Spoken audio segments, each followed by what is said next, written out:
O yun. Super ganda talaga niya dito. Ayan yung garden. Pwede mag-picnic. Dala ng tent. Ayan siya. Ayan. Jajaging. Ay, sumama. Ayan.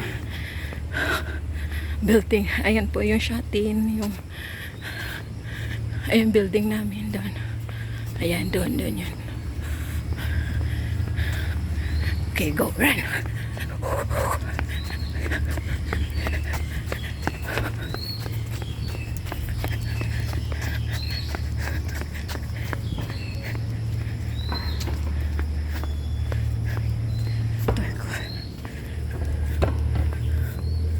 Ayan yung pinaka-front niya. Later bibidyohan ko kasi meron doon pwede kang mag-rent ng bike. Tapos yung para yung pedicab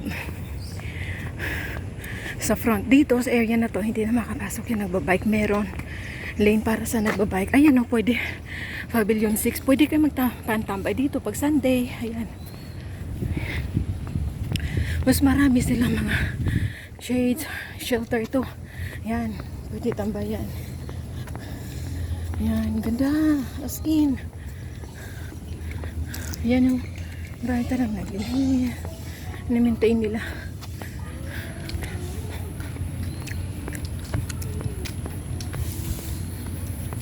Iniwan ako ni mama. Ayan, siya yung super ganda talaga niya. As in. Kaya pag Sunday guys, maraming tao sa lugar dito. Kayo punta, wala tao. Tapos, mga tao dito halos di nagmamas. Walang nagsisita sa'yo na hindi ka nagmamas. Hindi naman sabi na, syempre, alang nagja-jogging ka nagmamas, di ba? Tsaka, ewan ko, parang safe dito. Ayan guys, pavilion 5 na tayo. So, malapit na tayo sa 4. 1. Ito, pwede matambayan. So, what are you waiting for? You can come here. You can take a picture. Ito mahilig si Natalia eh. Gnat, ga. Yan ga, ito yung mga ano mo dito oh. Maraming flower. Maraming picture-picturan. Ayan, ito yung dagat. Ganda yung view. Grabe. From the start to the end. Ito yung naging namin. Pagbalik video walking. Okay. Ito yung pinaka sa gitna. Ay, hindi naman to sa gitna. Oh, ito yung gitna niya. Dito kami nung Sunday. Ayan. Tingnan mo yung gitna niya. So, super ganda. Type. Ayan. This one is type po. Tapos guys, ito. Maganda dito as in Sunday kasi itong sinasabi ko na meron tambayan. Ito siya oh. Yan. So pag mainit.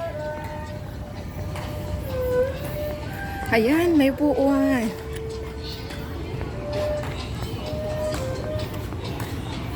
Ayan. Ayan siya.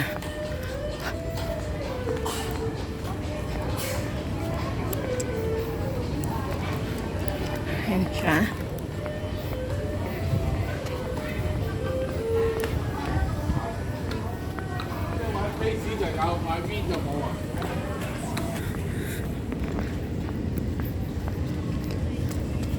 Ito yung ganda. Ganda niya. Picture ako dito. Ayan. Ayun o.